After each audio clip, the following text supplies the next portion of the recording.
बिजनौर के धामपुर क्षेत्र में एक महिला की संदिग्ध हालात में मौत हो जाने से पुलिस विभाग में हड़कंप मच चुका है। मृतका रूबी के परिजनों ने ससुराल वालों पर गला दबाकर हत्या का गंभीर आरोप लगा दिया है। पूरा मामला बिजनौर के थाना धामपुर क्षेत्र के गजरौल गांव का है, जहां 15 दिन पहले ही एक नवजात बेटी को जन्म देने वाली रूबी की अचानक मृत्यु हो गई है। लेकिन मौत के बाद जो घटनाक्रम सामने आया है, उसने पूरे मामले को संदेह के घेरे में लाकर खड़ा कर दिया है। दरअसल मृतका रूबी के मायके पक्ष का आरोप है कि ससुरालियों ने बेटी पर होने को लेकर रूबी को लगातार प्रताड़ित किया और मौका मिलते ही गला दबाकर उसकी हत्या कर दी। सबसे चौंकाने वाली बात यह रही कि रूबी के ससुरालियों ने उसके मायके वालों को बिना सूचना दिए ही उसका अंतिम संस्कार कर दिया। आरोप है कि रूबी की हत्या के बाद घटना के अन्य आरोपी घर में ताला लगाकर मौके से फरार हो गए हैं।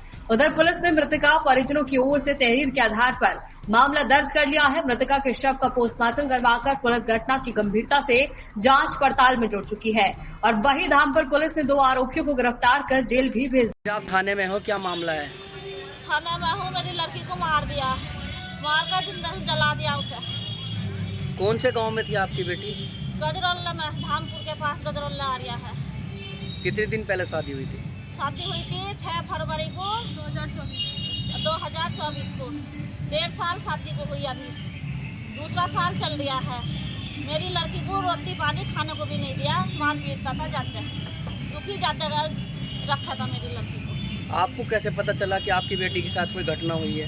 हमें गांव वालों से पता चला, गांव वालों का फोन आया था हमारी सौमदी ने फोन करा, जब हमें पता चला। अब आप क्या चाहते हैं? हम चाहते हैं इन्हें सजा होगा, मेरी लड़की का और मेरी बेटी का। माँ की ममता सब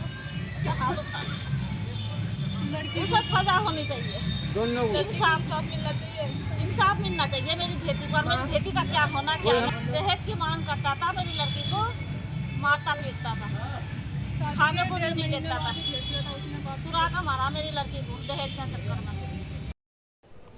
थाना धामपुर का एक प्रकरण संज्ञान में आया, जिस संबंध में मुख्य क्षेत्राधिकारी धामपुर द्वारा अवगत कराना है कि थाना धामपुर में कल दिनांक 27/7/25 को माधोराम पुत्र मुसद्दी सिंह चौहान के द्वारा एक तहरीर दी गई, जिसमें उनके द्वारा बताया गया कि उन्होंने अपनी पुत्री का विवाह फरवरी 2024 में गजरौला गांव में मुकुल से की थी और दहेज की मांग पूरी न होने के कारण मुकुल व अन्य आरोपी ने उनकी पुत्री की हत्या कर और शव का दाह संस्कार कर दिया। इस संबंध में प्राप्त तहरीर के आधार पर अभियोग पंजीकृत करते हुए दोनों आरोपियों को हिरासत में लिया गया है तथा अन्य आवश्यक विधिक कार्रवाई की जा रही है।